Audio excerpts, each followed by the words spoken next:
Hello friends, welcome to my channel. Friends, आज मैं एक हफ्ते के बाद आई थिंक आ रही हूँ, या फिर उससे ज़्यादा भी हो सकता है। मैं इतने टाइम के बाद आज वीडियो अपलोड करने जा रही हूँ। तो आज मैं वन शॉट से स्टार्ट करूँगी। और मैं इतने दिनों तक गायब थी, उसका भी रीज़न है। आपको तो पता ही है कि इंडिया और पाकिस्तान के बीच में क्या हो रहा था। इतने दिनों से वॉर की स्थिति बनी हुई थी, तो मैं उस टाइम वीडियो नहीं डाल सकती थी। फ्रेंड्स, जैसा कि आप लोग जानते हो कि इंडिया ने ऑपरेशन सिंदूर किया, जो बहुत अच्छा रहा और सक्सेसफुल भी रहा। तो मेरे घर पे बस दिन भर न्यूज़ ही चलता रहता था। मेरी मम्मी बस दिन भर न्यूज़ ही देखती रहती थी। सब लोग बस न्यूज़ ही देखते रहते थे। तो इसलिए मेरा बिल्कुल भी मन नहीं करता था उस समय, क्योंकि मुझे टेंशन लगी रहती थी। मतलब मुझे तो टेंशन थी, पर मेरे घर वालों को कुछ ज़्यादा ही टेंशन थी, क्योंकि मैं खुद एक आर्मी फैमिली से हूँ। तो इसलिए मेरे घर की सिचुएशन बाकी लोगों से अलग ही रहेगी। तो इसलिए ये सारे सिचुएशन देख के मेरा बिल्कुल भी वीडियो डालने का मन ही नहीं किया, 1% भी मन नहीं था। और जिन आर्मी मेंबर्स की डेथ हुई, उनके लिए तो बहुत ज़्यादा ही दुख है। लेकिन जो लोग बच गए, उनके लिए बस यही प्रेयर है कि गॉड हमेशा सबको सलामत रखें, सबको अच्छे से रखें। अब सिचुएशन पहले से तो बेटर ही है, तो मैंने सोचा अब मुझे भी आ जाना चाहिए अपनी रूटीन पर। मैंने बहुत ज़्यादा ही आप लोग से बातें कर दी, और कुछ लोगों को सुनने में इंटरेस्ट नहीं होगा, लेकिन मुझे बताना था कि मैं कितनी ज़्यादा टेंशन में थी। और मैंने बहुत ज़्यादा बातें कर ली, तो अब हम सीधा स्टोरी पर आते हैं, ठीक है। तो मैं बता देती हूँ, इस स्टोरी का नाम है टिट फॉर टैट, मतलब जैसे को तैसा। यहाँ पर आपको थोड़ी सी स्वीट देखने को मिलेगी स्टोरी। तो यहाँ पे विंग ट्रबल मेकर भी रहेगा, बहुत ज़्यादा परेशानी खड़ा करेगा वांग जी के फैमिली, मतलब वांग जी के लिए और उसकी फैमिली के लिए। पर यहाँ पे उन लोगों का कुछ और ही प्लान रहेगा। वो लोग अपने फैमिली में बस कुछ ना कुछ प्रूफ करने के चक्कर में रहेंगे, जो आपको लास्ट में पता चलेगा क्या प्रूफ करने के चक्कर में थे। ये स्टोरी वंक्शन होगी और BL स्टोरी होगी, ठीक है। तो चलो हम स्टोरी स्टार्ट करते हैं। हमें सबसे पहले सीन दिखाया जाता है एक कॉलेज का, जहाँ पे एक लड़का खड़ा था और वो चुपचाप बस दिख जा रहा था, टेरेस पे खड़ा था। तो इसलिए वो गार्डन की तरफ देख रहा था, जहाँ पे और सारे बच्चे बैठे हुए थे, अपने आप में सब लोग लगे हुए थे, पर ये लड़का अकेला था। ये बस चुपचाप देख रहा था। और तभी जो स्कूल का बेल था वो बजता है, और फिर ये लड़का शाय करता और कहता, हाँ, फिर से मेरी लाइफ का एक नया दिन शुरू हो गया। और ये कह के वो वहाँ से चलने लगता है, और चलते हुए वो सोचता है, मैं कहाँ आके फंस गया, मुझे खुद भी नहीं पता, ये ज़िंदगी कितनी बोरिंग है। और ये कह के वो चला जाता है अपने क्लास में, और अपने क्लास में जाने के बाद वो बैठ जाता है, और बैठ के वो सोचने लगता है। कुछ चीज़ों में वो खोया हुआ था, उसे कुछ समझ में नहीं आ रहा था। पर तभी उसके बगल एक लड़का आके बैठता है, और वो देखता है और कहता है, वांग जी, तुम क्या कर रहे हो और तुम किस सोच में हमेशा खोए रहते हो। तब वांग जी उसकी तरफ देखता है, और हमें पता चलता है जो लड़का इतना ज़्यादा सैड होकर टेरेस पर खड़ा था वो वांग जी है। और वांग जी देख के उसको शाय करता और कहता है, कुछ नहीं, बस तुम चुप रहो। तब जो लड़का था वो कहता है, तुम्हें पता है ना, मैं चुप कभी भी नहीं रह सकता, कभी भी नहीं। तो तुम मुझे चुप रहने के लिए मत कहना वांग जी। तुम भले अपने कानों को बंद कर लो, अपने आँखों को बंद कर लो, लेकिन मेरा जो मुंह है वो कभी भी बंद नहीं होने वाला है। तो तुम इस चीज़ पे तुम मुझसे बात ही मत करो। तो वांग जी शाय करता और कहता है, इन लोगों की लाइफ देखो कितनी मस्त है, और मेरी लाइफ बस टेंशन ही टेंशन है। और ये कह के वांग जी शाय करता है, और फिर वहाँ से उठता है। तो फिर वहाँ से वो चलने लगता है। तभी जो विंग था और वो आता है और कहता है, वांग जी तुम कहाँ जा रहे हो, तुम मुझे छोड़ के जा रहे हो। तब हमें यहाँ पता चलता है जो अभी इतनी बकवास कर रहा है लड़का वो विंग है, और वो वांग जी के कंधों पे हाथ रख कर देता है। तब जो वांग जी था वो कहता है, विंग तुम मुझसे दूर हो, तुम ये क्या कर रहे हो। तब विंग कहता है, मैं तो कुछ नहीं कर रहा हूँ, मैं तो बस यहाँ पे आया हूँ तुम्हारे पास। तब वांग जी कहता है, हाँ ठीक है ठीक है। और ये कह के वो उसके कंधे पर से हाथ हटाता है और वहाँ से चला जाता है। और वांग जी इधर अब अपने घर आ चुका था, और वहाँ पे उसके अंकल बैठे हुए थे, क्योंकि अब क्लासेस ख़त्म हो गई थी, शाम का टाइम था, तो इसलिए वो घर पे आया था। और अंकल उसके कहते हैं, वांग जी मैं चाहता हूँ तुम जल्दी से मैरिज कर लो, बस मुझे और कुछ नहीं चाहिए। तब वांग जी कहता है, अंकल मैं अभी 21 साल का हूँ, आप मेरी मैरिज इतनी जल्दी क्यों कराना चाहते हैं। तब जो कुरान थे वो कहते हैं, मुझे कुछ नहीं पता वांग जी, तुम चाहे जिससे शादी करो, मुझे इससे फ़र्क नहीं पड़ता, पर तुम्हें शादी करनी होगी। और ये कह के वो उसके सामने एक एम्बुलेंस रखते हैं और कहते हैं, इसमें एक लड़के की फ़ोटो है, बायोडाटा है, सब कुछ है, तुम इसको देख लो, पढ़ लो, क्योंकि तुम्हें लड़कियां पसंद नहीं है तो मुझे तुम्हारे लिए तो लड़का ही ढूंढना पड़ेगा। तब वांग जी शाह कहता और कहता अंकल मुझे नहीं करना है, मुझे कुछ भी नहीं करना, आप मुझे इरिटेट क्यों कर देते हो अंकल, मुझे मुझे नहीं करना है, मैं फ्रस्ट्रेट हो जाऊँगा, मेरा दिमाग फट जाएगा। और ये कह के वो बुझाने लगता है। तब कुरैन कहते हैं वांग जी तुम चाहे कुछ मानो चाहे ना मानो, लेकिन तुम्हें करना ही होगा। और वैसे भी देखो तुम्हारा भाई फॉरेन में रह रहा है और मैं यहाँ पर अकेले बिजनेस संभाल के थक चुका हूँ, तो मैं चाहता हूँ तुम अपने कॉलेज के साथ बिजनेस भी संभालो और साथ में शादी भी करो, तो मैं अपनी जिम्मेदारी बस पूरा करना चाहता हूँ। तब वांग जी कहता है हाँ मुझे पता है, आपको मुझसे फ़र्क नहीं पड़ता, आपको ये फ़र्क नहीं पड़ता मेरे साथ क्या हो रहा है, मैं कैसे रह रहा हूँ, क्या कर रहा हूँ, कुछ नहीं, बस आपको अपनी जिम्मेदारियाँ ख़त्म करनी है, बस जिम्मेदारियाँ। तब कुरैन कहते हैं बस तुम्हारा हो गया, अब जाओ अपने रूम में और कुछ देर आराम करो, फिर शाम को हम जाएंगे, शाम को नहीं रात में 8 बजे हमें जाना है। और ये कह के कुरैन वहाँ से चले जाते हैं और वांग जी अपने रूम में जाता है और दरवाज़ा ज़ोर से बंद करता है और कहता है इन लोगों का कुछ नहीं हो सकता, ये लोग मुझे पागल कर देंगे, भाई हैं जो यहाँ से चले गए अंकल के इसी सब कारणों की वजह से, और मैं यहाँ पे फंसा रह गया और मैं अंकल को छोड़ के जा भी नहीं सकता, पता नहीं कैसी मेरी लाइफ चल रही। और ये कह के वांग जी बहुत ज़्यादा ही दुखी हो जाता है, पर वो क्या कर सकता है बेचारा, वो कुछ नहीं कर सकता अभी, उसको तो ये सब मानना ही होगा। और वो अपने बेड पे जाके गिर जाता है और हमें अब सीन शिफ्ट करके सीधा रात में दिखाया जाता है। रात में वांग जी तैयार होके जो कुरैन थे उनके साथ निकल चुका था और वो चुपचाप बस बैठा हुआ था। तब कुरैन कहता है वांग जी वहाँ पे जाके अपना ऐसा फेस मत बना के रखना एकदम आइस की तरह, तुम्हें अच्छे से बिहेव करना है और वहाँ पे थोड़ी स्माइल कर लेना। तब वांग जी कहता है अंकल आपको पता है ना मैं स्माइल नहीं करता हूँ, तो आप मुझसे उम्मीद मत रखिए। और ये कह के वो मुँह बनाता है और कुरैन कहता है चलो कोई नहीं, पर तुम्हारी शादी तो यहीं होगी, मैंने तय कर लिया है। और ये कह के वो लोग वहाँ से निकल जाते हैं और हमें इधर दिखाया जाता है जिसके घर पे जा रहे थे ये लोग, वहाँ पे हंगामा मचा हुआ था और वहाँ पे जो लड़का था वो चिल्ला रहा था, वो कहता आप लोगों की हिम्मत कैसे हुई मेरी मैरिज मेरी मैरिज। तब जो उसकी मॉम थी वो कहती है एक बार सही से तो पूरा सेंटेंस बोल दो, तुम 3 बार बोल चुके पर अभी तक मुझे समझ में तुम कहना क्या चाहते हो। तब वो लड़का कहता है मॉम मैं ये कह रहा हूँ आप मेरी मैरिज कैसे तय कर सकते हो, मुझे नहीं करनी है, आप ये कैसे कर सकते हो, आपने मुझसे पूछा भी नहीं और ये क्या कर दिया मॉम, क्या कर दिया आप मेरी पढ़ाई मेरा सब कुछ, अभी मेरा पूरा करियर बाकी है। तब उसकी मॉम कहती है देखो हमने जो किया है वो डिसीजन वो बहुत अच्छा है और हम तुम्हें ऐसे इंसान के पास भेज रहे हैं जो फैमिली तुमको संभाल सके, तुम वहाँ पे जाके थोड़ा कुछ सुधर जाओ समझे। और वैसे भी हमें पता है कि तुम्हें लड़कियाँ नहीं पसंद, तुम्हें लड़के पसंद है, तो हम तुम्हारी शादी करा दे रहे हैं, बस काम खत्म। तब वो लड़का कहता है आपको बस अपना काम ख़त्म करना है, पर मॉम मैं नहीं कर सकता। और ये कह के वो जो सोफ़ा था उसका पिलो उठा के फेंकने लगता है।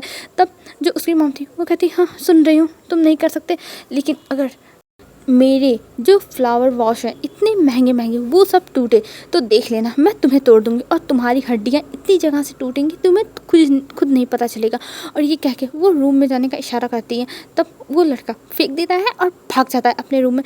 और इधर वो शायद कहती है और कहती है हाँ इसका कुछ नहीं हो सकता, लेकिन कोई नहीं ये लाइन पे आ ही जाएगा, मुझे इतना तो पूरा पता है। और ये कह के वो फिर चली जाती है तैयारी करवाने के लिए। और इधर अब 8 बज चुके थे और जो वांग जी था वो पहुंच चुका था अपने अंकल के साथ घर के सामने। और वो लोग डोर बेल रिंग करते हैं और तभी वहाँ का डोर खुलता है और वहाँ पे एक लेडी थी, उसके पीछे एक सर्वेंट थी और वो लोग वांग जी का और कुरैन का वेलकम करते हैं। वो लोग आगे बैठते हैं और कुरैन इधर उधर देखने लगते हैं। तब जो लेडी थी वो कहती है अरे आप बैठिए, मैं अभी बुला के लाती हूँ, अभी मेरे हस्बैंड अपने कुछ काम कर रहे थे ना तो मैं बुलाती हूँ बुला के। तब कुरैन कहते हैं जी ठीक है। और वहाँ से वो चली जाती हैं और वो जाती हैं और अपने हस्बैंड को बुला के लाती हैं। और इधर जो कुरैन थे वो उनको देखते हैं और कहते हैं अरे मिस्टर वी मैं आप ही को तो ढूंढ रहा था, आप काम कर रहे थे मैंने सुना।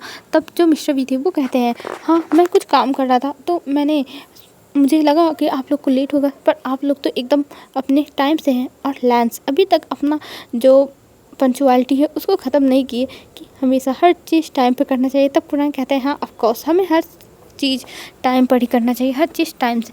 और ये कह के वो स्माइल करते हैं और दोनों लोग हैंड शेक करते हैं और बैठ जाते हैं। तब जो कुरैन थे वो बताते हैं कि वो उनका लड़का है और इसी से वो शादी कराना चाहते हैं और उनका लड़का इसी कॉलेज में पढ़ता है, मतलब सब कुछ बताते हैं। तब जो मिस्टर वी थे वो कहते हैं हमें पता है, हमें तो आपने जो बायोडाटा दिया था उसमें सब कुछ लिखा होता, पर हमें आपके लड़के से मिलके अच्छा लगा, ये अच्छा लड़का लग रहा है। तब जो कुरैन थे वो कहते हैं हाँ ये बहुत ज़्यादा अच्छा है। और ये कह के वो कहते हैं आपका बच्चा, तब जो मिस्टर वी थे वो कहते हैं जाओ विंग को बुला के ले आओ मिसेस वी से। तब मिसेस वी कहती है ठीक है, और वो चली जाती है ऊपर विंग को बुलाने के लिए। और इधर जब वो रूम में जाती है तब विंग अभी सोया पड़ा हुआ था। तब जो मिसेस वी थी वो देखती है और विंग को गेम खेलते हुए, मतलब वो लेटा था लेकिन गेम खेल रहा था। तब वो गेम खेलते हुए देखती है और कहती है विंग तुम गेम खेल रहे हो, और मैंने कहा था कि तुम तैयार रहना, पर तुम तो मेरी बात सुनते नहीं विंग, तुम मुझे पागल कर दोगे, सच में पागल कर दोगे। तब विंग कहता मॉम मैंने कहा ना मुझे ये सब नहीं करना मॉम, आप मेरी बात समझ क्यों नहीं रही हैं। तब जो मिसेस वी थी वो कहती है देखो विंग मैं जो कर रही हूँ वो मेरा फाइनल डिसीजन है, और मैं नहीं चाहती कि कुछ भी गड़बड़ हो, तो प्लीज़ तुम कुछ भी गड़बड़ मत करना, क्योंकि मैं नहीं चाहती और ज़्यादा इतना प्रॉब्लम हो। तब विंग कहता मॉम। तब जो मिसेस वी कहती है विंग एक बार नीचे तो चलो, और ये कह के वो विंग को पकड़ के ज़बरदस्ती नीचे लेके आती हैं। और जब नीचे लेके आती हैं तब विंग अभी अपना सर नीचे किया हुआ तो वो ऊपर देख ही नहीं रहा था, और यही हाल वांग जी का भी था, वो भी बस सर नीचे करके बैठा हुआ था, वो इधर उधर देख ही नहीं रहा था, क्योंकि दोनों को अभी शादी करनी नहीं, दोनों की लाइफ अभी पड़ी हुई है। तब जो कुरान थे वो देखते हैं और कहते हैं सच में तुम्हारा तो बेटा बहुत ज़्यादा ही ब्यूटीफुल है, और ये कह के वो स्माइल करते हैं। तब जो मिस्टर वी थे वो कहते हैं हाँ वो तो है ही, और आपका भी बेटा बहुत ज़्यादा हैंडसम है। मतलब वो दोनों एक दूसरे के बेटे की तारीफ़ करने लगे थे, मतलब नेफ्यू की और बेटे की। तब जो विंग था वो बैठ जाता है, और फिर उसके सामने जब कुरान कहते हैं वांग जी एक बार तुम अपने पार्टनर को देख लो कैसा है वो। तब वांग जी वो सर ही ऊपर नहीं करता, और इधर जब विंग सुनता है तब वो अपना सर ऊपर करता है, और इधर जो मिस्टर वी थे वो भी कहते हैं विंग तुम भी अपने पार्टनर को देख लो। और जब वांग जी विंग की नाम सुनता है तो वो भी देखने था, और दोनों एक दूसरे को एकदम हैरानी से देख रहे थे। दोनों को बिलीव नहीं होता कि दोनों एक दूसरे के सामने ऐसे कभी आएंगे, और दोनों बस एक दूसरे को एकदम शॉकिंग स्टेज में देख रहे थे और कह रहे थे ये मैं तुम्हारे साथ मुझे समझ नहीं आया, मैं तुम्हारे साथ। तब ये कहते हुए वो दोनों एक दूसरे को देख रहे थे और एकदम हैरान थे। तब जो कुनान थे वो कहते हैं क्या हुआ बेटा तुम्हें कुछ प्रॉब्लम है वांग जी से। तब जो बिंग था वो कुछ बोल ही रहा था। तब जो मिस्टर वी थे वो कहते नहीं इसी क्या प्रॉब्लम होगी, और ये कह के वो लोग फिर वहाँ से उठते हैं और डिनर करने चले जाते हैं, और सब लोग बैठ के साथ में डिनर कर रहे थे। और इधर जो विंग और वांग जी थे वो भी डिनर कर रहे थे, बट वो एक दूसरे को देख रहे थे, क्योंकि विंग को तो समझ में नहीं थी क्या वांग जी से उसकी शादी हो रही है, उसे तो पता ही नहीं था। और वांग जी सोचा था क्या विंग के साथ, और विंग ने उसे बताया नहीं, और दोनों एक दूसरे को बस देखते, मतलब एक दूसरे से कुछ बात नहीं करते, बस एक दूसरे को देखे जा रहे थे। फिर वो लोग अपना डिनर खत्म करते हैं, और जो मतलब उनके बड़े थे वो लोग बातें होते करते हैं, पर विंग और वांग जी एक दूसरे से कुछ नहीं बोलते हैं, कुछ भी नहीं, और दोनों बस सर नीचे करके एकदम शांति से खड़े रहते हैं। और फिर वहाँ से जो कुनान थे वो अपना डिनर उनर करके चले जाते हैं। और इधर जो कुनान के जाने के बाद मिस्टर वी थे वो कहते हैं क्या हुआ विंग ये अच्छा है ना वांग जी। सच में वांग जी बहुत ज़्यादा सीधा साधा बच्चा है, तुम्हें वो संभाल लेगा, और वैसे भी तुम एकदम बहुत ज़्यादा ही परेशान करने वाले इंसान हो, तो तुम्हारे लिए ये इंसान परफेक्ट होगा विंग, तो हमारी बातों को समझो। तब विंग कहता है पर डैड आप तो मेरी बात को समझिए, मैं नहीं चाहता अभी। तब जो मिस्टर वी थे वो कहते हैं देखो वांग जी देखो विंग मुझे इससे कोई फ़र्क नहीं पड़ता, तुम्हें करना तो पड़ेगा ही क्योंकि मैं चाहता हूँ, और वैसे भी तुम और क्या करना चाहते हो, तुम्हें जो करना है वो कुनैन करने देगा, तुम्हें किसी भी चीज़ के लिए रोक टोक नहीं लगाएगा, तो ये होगा और ये मेरा फाइनल डिसीजन है। तब विंग कहता नहीं डैड मैं नहीं कर सकता। तब मिस्टर वी कहते हैं विंग मैंने जो डिसीजन ले लिया वो ले लिया, और मैं अपने डिसीजन से बिल्कुल भी पीछे नहीं हटने वाला हूँ चाहे जो हो जाए, और तुम्हें ये करना ही होगा, ये फाइनल डिसीजन है मेरा, और तुमने अगर इस डिसीजन में कुछ भी करने की कोशिश की तो मुझसे बुरा कोई नहीं होगा, कोई भी नहीं विंग, और मैं तुम्हारी पॉकेट मनी तुम्हारी कार सब कुछ बंद करा दूंगा, और जब फ्रीज हो जाएगा तब तुमको पता चलेगा। तब विंग कहता है डैड आप ये मेरे साथ कैसे कर सकते हो, आपका बच्चा हूँ मैं, आप कैसे कर सकते हो। पर वहाँ पे उसकी कोई बात नहीं सुनी जाती और ये फाइनल हो जाता है। और इधर हमें वांग जी को दिखाते हैं। वांग जी जब जा रहा था तब कुरान उसे देखते हैं और कहते हैं वांग जी क्या हुआ, कोई प्रॉब्लम है, तुमने जब से विंग को देखा तब से तुम बहुत ज़्यादा ही शांत हो, क्या हुआ है वांग जी। तब वांग जी देखता है और कहता है कुछ नहीं अंकल कुछ नहीं, और ये कह के वो घर चले जाता है। तब जो कुनान थे वो उसे रोकते हैं और कहते हैं वांग जी मुझे तुमसे कुछ कहना है। तब वांग जी अपने अंकल की तरफ मुड़ता है और कहता है जी अंकल बताइए। तब कुरान कहते हैं वांग जी देखो मैं चाहता हूँ तुम ये शादी कर लो, और तुम्हारे पास और कोई ऑप्शन नहीं है क्योंकि तुम्हारी शादी होगी रहेगी, और वैसे भी तुम्हारे मॉम डैड की भी यही इच्छा थी कि तुम्हारी शादी विंग से हो, और तुम्हारी शादी उन्होंने बचपन में ही सोच लिया था करने के लिए विंग के साथ, तो इसमें मैं कुछ नहीं कर सकता। वांग जी तुम्हें विंग के साथ करना ही होगा। और ये कह के वो बस वहाँ से चले जाते हैं। तब जो वांग जी था वो थोड़ा सा शाय करता है और कहता है हाँ जो होना है वो तो होके ही रहेगा और मुझे करना ही पड़ेगा, और ये कह के वो अपने रूम में चल जाता है और अपने कपड़ों को निकाल के जाके सो जाता है। अब हमें नेक्स्ट मॉर्निंग का सीन दिखा है। नेक्स्ट मॉर्निंग जो वांग जी था वो रोज़ की तरह टेरिस पे खड़ा होकर कुछ सोच रहा था, कुछ कर रहा था, और तभी जो विंग था वो उसके पास आता और कहता वांग जी चलो मुझसे तुमसे बात करनी है। तब वांग जी कहता अरे विंग अभी हमारी क्लासेस शुरू हुई हैं, हम क्लासेस के बाद बात करेंगे। तब विंग कहता नहीं, अगर हमने क्लासेस से पहले बातें नहीं की तो मेरी ज़िंदगी बर्बाद हो जाएगी और मैं ऐसा बिल्कुल भी नहीं चाहता हूँ, तुम चलो मेरे साथ। तब वांग जी कहता विंग पर अभी नहीं, हम बात नहीं कर सकते। तब विंग कहता पर वांग जी मेरी लाइफ डिस्ट्रॉय हो जाएगी। तब वांग जी कहता मुझे देखो इससे कोई फ़र्क नहीं पड़ता है, बस मैं अभी नहीं जाऊँगा तो नहीं जाऊँगा चाहे जो हो जाए। तब वांग जी की बात सुनकर विंग कहता है ठीक है फाइन चलो ठीक है, और ये कह के वो वहाँ से फिर चला जाता है। अब हमें दिखाया जाता है पूरी क्लासेस ख़त्म हो जाती हैं पर विंग रूम में आता नहीं, मतलब क्लासरूम में। और क्लासेस ख़त्म होने के बाद जब वांग जी अपने घर जा रहा था तब विंग आता है और उसका हाथ पकड़ता और कहता है चलो मेरे साथ कैफ़े में, हम दोनों कैफ़े में जाएंगे। और ये कह के वो दोनों वहाँ से कैफ़े में चले जाते हैं। अब हमें यहाँ से सीन कट करके दिखाया जाता है एक पेपर जिस पे वो दोनों साइन कर रहे थे, और उसके लिए दोनों की हाँ थी कि मतलब हाँ दोनों इस चीज़ पे सहमत हैं और दोनों इस पे साइन कर रहे हैं। और इस पेपर के बारे में हमें कुछ नहीं बताया जाता है, हमें बाद में पता चलेगा आखिर में इसमें था क्या। तो ये पेपर अभी ऐसे ही रहेगा। तो यहाँ से हमें दिखाते हैं सीन शिफ्ट करके अब डायरेक्ट उनकी शादी का सीन। अब उनकी शादी हो रही थी और यहाँ पे जो फैमिली थी वो तो चौंक गई थी, क्योंकि जब विंग और वांग जी आए अपने अपने घर तो वांग जी आया सीधा और उसने अपने अंकल से कह दिया कि ठीक है वो विंग से शादी करने के लिए तैयार है, वो हर चीज़ के लिए तैयार है, लेकिन शादी 1 हफ्ते के अंदर ही होनी चाहिए। और अंकल कहते हैं पर वांग जी इतनी जल्दी क्यों, हम 1 महीने तक रुक सकते हैं, 1 महीने बात करते हैं क्योंकि हमें तैयारी करने में भी टाइम लगेगा। पर वांग जी मानता नहीं और कहता है 1 हफ्ते के अंदर नहीं तो मैं फिर शादी नहीं करूँगा, 1 हफ्ते के अंदर मेरी और विंग की शादी होनी चाहिए। और यही डायलॉग सीधा जाके विंग ने भी अपने मॉम डैड से मार दिया था। और उसके मॉम डैड भी कहते हैं पर तो हम चाहते हैं तुम्हारी शादी बहुत ज़्यादा ग्रैंड तरीके से हो तो हमें 1 महीने का टाइम लगेगा। पर विंग कहता है नहीं, आपको छोटा मोटा जैसा भी आपको करना हो वेडिंग, मतलब जो वेडिंग वैसे ही कर दीजिए, पर मैं 1 महीने तक नहीं रुक सकता, मेरी शादी 1 हफ्ते के अंदर ही होनी चाहिए। और ये कह के विंग भी वहाँ से चला गया था। और ये सुन के दोनों लोग अब बात करते हैं मिस्टर वी और कुरैन, और दोनों लोग सोचते हैं कि जब मियाँ बीबी राजी तो उनकी क्या ज़रूरत है इसमें बाधा बनने की, वो तो चाहते ही थे कि उनके बच्चे शादी कर लें। तो फाइनली उनके बच्चे शादी कर ही रहे हैं तो उन्हें इन सब चीज़ों से कोई भी प्रॉब्लम नहीं है और वो अपने बच्चों की शादी करा ही देंगे, वो ऐसा सोचते हैं। और कहते हैं ठीक है हम 1 हफ्ते के अंदर पूरी तैयारी कर लेंगे। और ये सोच के वो लोग तैयारियाँ स्टार्ट कर देते हैं जोरों शोरों से। और इधर जो विंग की फैमिली थी वो विंग के लिए शॉपिंग कर रही थी, और इधर अंकल तो पूरी दुकान ही अपने घर पे ही बुला लिए थे और घर पे ही जो भी पसंद करना था वो सब पसंद कर करके रख रहे थे। और इस सब चीज़ों में वांग जी का कोई भी इंटरेस्ट नहीं था। वांग जी ने कह दिया था मुझे इन सब चीज़ों से कोई फ़र्क नहीं पड़ता, आप चाहे पसंद करो जो चाहे ना पसंद करो, पर मुझे मत बुला प्लीज़, मुझे ये सब पूछो ही मत। और ये कह के वांग जी वहाँ से हट चुका था। और अब ये सारी जो चीज़ें थी वो अंकल को अकेले करनी थी, तो ठीक है अंकल ने सोचा वो करेंगे ही।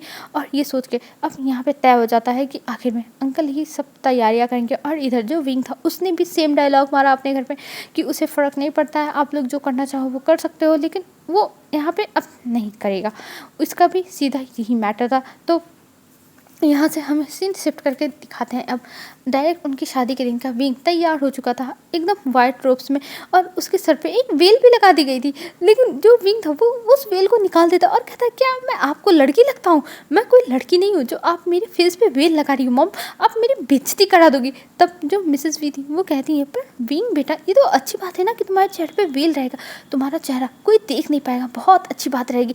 तब जो विंग रहता है वो कहता है नहीं मैं नहीं लगाने वाला हूँ। और ये कह के वो सीधा मना करके वहाँ से दफ़ा हो मतलब निकल जाता है बाहर की साइड। तब जो मिसेस वी थी वो कहती है अरे तुम नीचे कहाँ जा रहे हो, तुम अभी नीचे नहीं जा सकते हो विंग, तुम्हें हमारे साथ जाना होगा, हम तुम्हें लेके जाएंगे, तुम चुपचाप रूम में बैठे रहो। तब विंग कहता है मॉम आप मुझे एक ब्राइड की तरह क्यों फील करा रही है, मैं कोई ब्राइड नहीं हूँ, मैं ग्रूम हूँ ग्रूम। तब जो मिसेस वी थी वो कहती हाँ कुछ भी हो लेकिन तुम्हें रूम में ही बैठ के रहना, तो चुपचाप यहाँ पे पड़े रहो समझे। और ये कह के वो डोर को लॉक करके चली जाती। और इधर वांग जी नीचे आ चुका था और वो भी बहुत अच्छा लग रहा था वाइट सूट में, उसने भी वाइट सूट पहना था जिसमें वांग जी सच में बहुत ज़्यादा ही प्यारा लग रहा था। और उसका जो ब्रोच था उस पर बहुत अच्छे से सिल्वर जो जो डायमंड था उससे मतलब डिज़ाइन बने हुए थे और उसके बीच में एक बहुत सुंदर सा रूबी लगा हुआ था जो ब्लू कलर का था। और सच में वो बहुत ज़्यादा ही एलिगेंट लग रहा था वांग जी। और वांग जी सच में बहुत ब्यूटीफुल था। आज तो हर लड़का लड़की सब लोग वांग जी के ऊपर फिदा ही हो जाएंगे, इतना ज़्यादा ब्यूटीफुल लग रहा था वांग जी।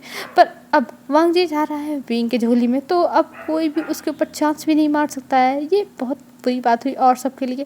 पर विंग क्या उसकी कद्र समझेगा, ये तो हमें आगे ही पता चलेगा।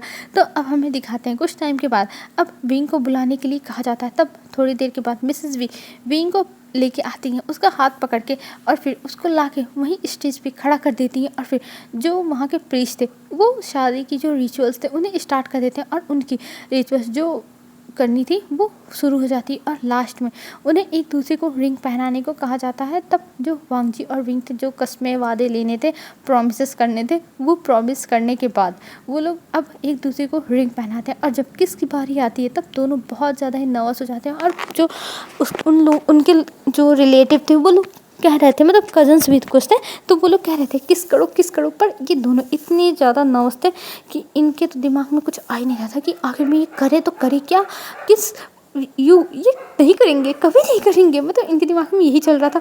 पर अफसोस की बात कि उन्हें अब करना ही पड़ेगा। और इधर जो विंग था उसने अपनी आंखें बंद कर ली थी क्योंकि वो बहुत ज़्यादा ही नर्वस था, उसे बहुत ज़्यादा ही अजीब लग रहा था। वो किस करेगा, वो ये क्या, उसने माउंट डैड कराना है। पर जो वांग जी था वो बहुत स्मार्टली अपना जो काम है वो कर देता है। और जब विंग और वांग जी एक दूसरे को किस कर देते तब वांग जी ने बहुत ही स्मार्ट तरीके से अपने जो थंब था उसको बीच में रख लिया था। पर उन दोनों के बीच में इनडायरेक्ट किस हो गई थी थोड़ी सी। और इस चीज़ पे जो विंग था वो चौंक गया था। पर वो सोचता है नॉट बैड, वांग जी तो बहुत ज़्यादा स्मार्ट है, मेरे दिमाग में तो ये बात आई ही नहीं। पर वांग जी सच में तुम्हारे पास दिमाग है। और ये सोच के वो कहता है थैंक गॉड मेरी फर्स्ट किस बच गई मेरे हस्बैंड के लिए जिससे मैं प्यार करूँगा। फिर विंग सोचता है क्या हस्बैंड के लिए, पर अब तो यही तो मेरा हस्बैंड है, मैं क्या करूँ। गॉड आप मेरे साथ ही ऐसा क्यों करते हो। और ये कह के विंग अपने सर पे सोचता है वो हाथ मार ले, लेकिन अफसोस उसका हाथ वांग जी ने पकड़ा हुआ था और वो अपने हाथ को भी अपने सर पे नहीं रख सकता कुछ सोचने के लिए। तो अब उसकी लाइफ का तो डिसीजन हो ही चुका है, विंग यही सोचता है। और फिर उसके बाद यहाँ से अब विंग को विदा किया जाता। पर यहाँ पे उल्टा हो रहा था, उसके मॉम डैड खुश हो रहे थे और कह रहे थे विंग तुम अपने हस्बैंड को परेशान मत करना, और अगर तुमने परेशान किया तो हम तुम्हें पनिश करेंगे। तब जो विंग था वो एकदम हैरान और कहता है मॉम डैड मैं आप ही का बच्चा हूँ ना, आप इसके लिए मुझे पनिश करोगे, मैं आप ही का बच्चा हूँ ना। तब मिसेस भी कहती हाँ विंग तुम हमारे ही बच्चे हो, लेकिन हम जानते हैं कि तुम कैसे हो, तो इसलिए हमें वांग जी की तो साइड लेनी ही पड़ेगी ना विंग, क्योंकि तुम कैसे हो वो तो हम जानते ही हैं। और ये कह के मिसेस भी अपना मुंह बनाती है। और ये देख के विंग को इतना बुरा लगता है, वो सोचता है उसके मॉम डैड कैसे हैं, उसे मतलब कुछ भी यार उसके साथ ये क्या हो रहा है। विंग यही सब सोचा था, पर कोई ना वो बर्दाश्त कर लेगा, लेकिन वो अपना असली रंग तो जाके लैंड मैंशन में दिखाएगा, विंग यही सोचा था। और अब हमें यहाँ से दिखाते हैं विंग और वांग जी निकल चुके थे और वो लोग कुछ टाइम में लैंड मैंशन पहुँच जाते हैं। और वहाँ पे वांग जी से पहले कुनैड पहुँच चुके थे, जो वांग जी और विंग का वेलकम करते हैं। और वेलकम करने के बाद वो लोग जाते हैं अपने रूम में, मतलब विंग और वांग जी। और रूम में जाने के बाद वो दोनों एक दूसरे को देखते हैं और वो दोनों कहते हैं आज से तुम मेरे दुश्मन हो। और इधर जो विंग था वो भी कहता है तुम मेरे दुश्मन हो, और दोनों की दुश्मनी अब यहाँ से स्टार्ट होगी। पर पहले दोनों एक दूसरे से हैंडशेक करते हैं और इनकी दुश्मनी यहीं से शुरू। अब हमें दिखाते हैं जो विंग था वो जाता है जल्दी से अपना ड्रेस वेस चेंज करके आता है बाहर। और इधर वांग जी था वो मोबाइल में कुछ कर रहा था, और वो जब देखता है कि विंग आ चुका है तो वो भी सोचता है कि वो भी जाके चेंज कर ले, क्योंकि ये सब रिचुअल्स करने में वो लोग बहुत ज़्यादा थक गए थे। और ऊपर से कपड़े इतने ज़्यादा भारी थे कि वो उन लोगों को सच में अच्छा ही नहीं लग रहा था, गर्मी लग रही थी या फिर कुछ भारी फील हो रहा, तो उन्हें हल्का होना था, तो इसलिए वो लोग जाते हैं। मतलब वांग जी भी जाता है अपना ड्रेस चेंज करके आता है, तब वो देखता है विंग पूरे बेड पे फैल के सोया हुआ है। तब वांग जी आके अपने दोनों हाथों को फोल्ड करके खड़ा हो जाता है और कहता है विंग ये क्या चल रहा है, तुम ये क्या कर रहे हो। तब विंग अपनी एक आँख खोल के वांग जी को देखता है और कहता है क्या हुआ, तुम क्या कह रहे हो। तब जो वांग जी था वो शाय करता और कहता है विंग तुम ये क्या कर रहे हो। तब विंग कहता है कुछ नहीं, मैं तो बस कुछ ऐसे ही, मैं पूरे बेड पे सोने वाला हूँ। और ये कह के वो अपने हाथ पैरों को फैला लेता है। तब वांग जी शाय करता और कहता है विंग तुम ऐसे नहीं सो सकते, ये अच्छे मैनर्स नहीं है, समझे। तब विंग कहता है वांग जी तुम मुझे मैनर्स मत सिखाओ, मैं जानता हूँ क्या मैनर्स होते हैं क्या नहीं होते हैं, तो तुम चुप रहो। तब वांग जी कहता है पर विंग ये अच्छी बात नहीं है, तुमने अपने पैरों को ऐसे फैला के रखा है, ये बैड मैनर्स है। तब विंग कहता है तुम चुप करो, और ये कह के वो सो जाता है। तब जो वांग जी था वो विंग के एक तरफ का हाथ पैर पकड़ता है और उसे किनारे करता है और फिर आके बेड पे बैठ जाता है। पर तभी जो विंग था वो पीछे से एक लात मारता है और उसे गिरा देता है और कहता है तुम मेरे बेड पे आना मत, तुम जाओ सीधा काउच पे सो, और वैसे भी मैं तुम्हारे घर में आया हूँ ना कि तुम मेरे घर में, अगर तुम मेरे घर में आते ना तो मैं चुपचाप काउच पे चला जाता, पर मैं नहीं जाऊँगा क्योंकि मैं तुम्हारे घर में हूँ और तुम्हारा काम है मेरी सेवा करना, तुम्हें मेरी सेवा करनी है। तब वांग जी कहता है क्या, ये क्या बकवास कर रहे हो तुम। तब विंग कहता है मैं कोई बकवास नहीं कर रहा हूँ, मैं सच कह रहा हूँ, तो तुम मेरी सेवा करो। और इधर वांग जी के मन में कोई भी बहस करने का मूड नहीं था, तो वो चुपचाप चला जाता है अपना जो काउच था उस पर सोने के लिए। तो वो अपना पिलो रखता है और उस पर सो जाता है, और इधर जो विंग था वो खुश हो जाता है क्योंकि वो सोचता है वो जीत गया। अब हमें मॉर्निंग का सीन दिखाता है। मॉर्निंग में जो वांग जी था वो सुबह उठ के तैयार होकर नीचे चला गया था अपना ब्रेकफास्ट करने के लिए, और इनका कॉलेज 10 बजे से था, और इधर जो विंग था वो सो ही रहा था। तभी जो कुनैन थे वो 6 बजे ही ये लोग ब्रेकफास्ट करते थे। तब कुनैन कहते हैं क्या हुआ वांग जी, विंग कहाँ है, विंग आया नहीं। तब वांग जी कहता है वो तो सो रहा है अंकल। तब कुनैन कहते हैं पर तुम्हें उसे जगाना चाहिए था ना। तब वांग जी अपना हाथ ऊपर कर लेता और कहते हैं ना बाबा, मैं तो उसे जगाने के लिए नहीं जाने वाला हूँ, चाहे जो हो जाए। और ये कह के वो अपना ब्रेकफास्ट करने लगता है, और इधर जो अंकल थे वो एक मेड को कहते हैं जाके विंग को जगाने के लिए। तब जो मेड थी वो जाती है और विंग को जगने के लिए कहने लगती है, पर जो विंग था वो उसे धक्का मार के बाहर निकाल देता और कहता है मैं 9 बजे से पहले उठने वाला हूँ, अगर कोई भी मेरे रूम में आकर मुझे उठाया तो उसकी शामत आएगी, और अगर कोई अपनी शामत नहीं चाहता है तो यहाँ पे दिखाई मत देना, यहाँ से गेट लॉस। और ये कह के वो चिल्ला के भगा दिया था उस मेड को, और ये जो मेड थी वो नीचे आ चुकी थी, और कुनैन ने सब कुछ सुन लिया था और वो शायद करते हैं पर वो कुछ नहीं बोलते, वो कहते हैं कि लगता है वो थका हुआ इसलिए सो रहा है। और इधर जो वांग जी था वो अपना मुंह बनाता और कहता हाँ अब इन्हें पता चलेगा इन्होंने कौन से बम से अपना पाला पड़वाया है, जब वो फूटेगा ना तब इन्हें पता चलेगा। और ये सोच के वांग जी अपना ब्रेकफास्ट करता है और बैठ के अपने मोबाइल में कुछ देखने लगता है, और मतलब कुछ काम ही करने लगा था, ऑफिस का कुछ मेल्स चेक करने लगता है। और इधर जो विंग था वो 9 बजे उठता है, अपने अलार्म लगा के जो सोया हुआ था 9 बजे उठता है, वो फ्रेश होता है, तैयार होकर नीचे आता है और अपना ब्रेकफास्ट लेके खाने लगता है। तभी कुनैन आते हैं और कहते हैं विंग ये सब क्या है, तुम्हें सुबह 5 बजे उठना चाहिए और तुम 9 बजे उठ रहे हो, ये हमारे घर के रूल्स नहीं है। तब विंग कहता है देखिए आपके घर के रूल्स आप जानो, मैं तो आप लोगों के घर के रूल्स से नहीं चलने वाला हूँ, मैं अपने हिसाब से चलूँगा और मैं अपने लाइफ में किसी की भी दखल अंदाजी बर्दाश्त नहीं करूँगा। और ये कह के वहाँ से विंग अपना बैग लेके चला जाता है।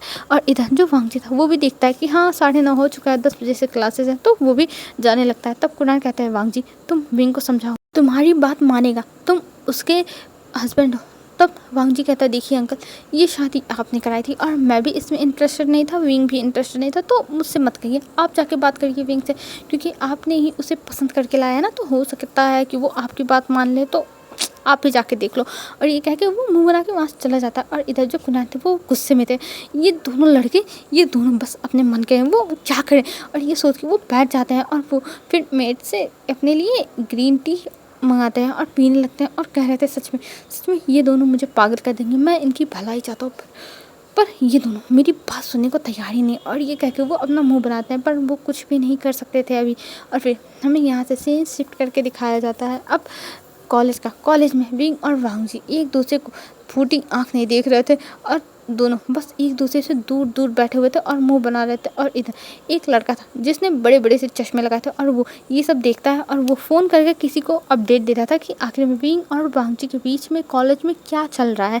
तो यहाँ पे कुछ हो ही नहीं रहा था, और जो इंसान था वो अपनी मुट्ठियों को बंद करता कहता है इन दोनों को सबक सिखाना ही पड़ेगा, ये दोनों चाहते क्या हैं, आखिर में क्या हमने गलती कर दी।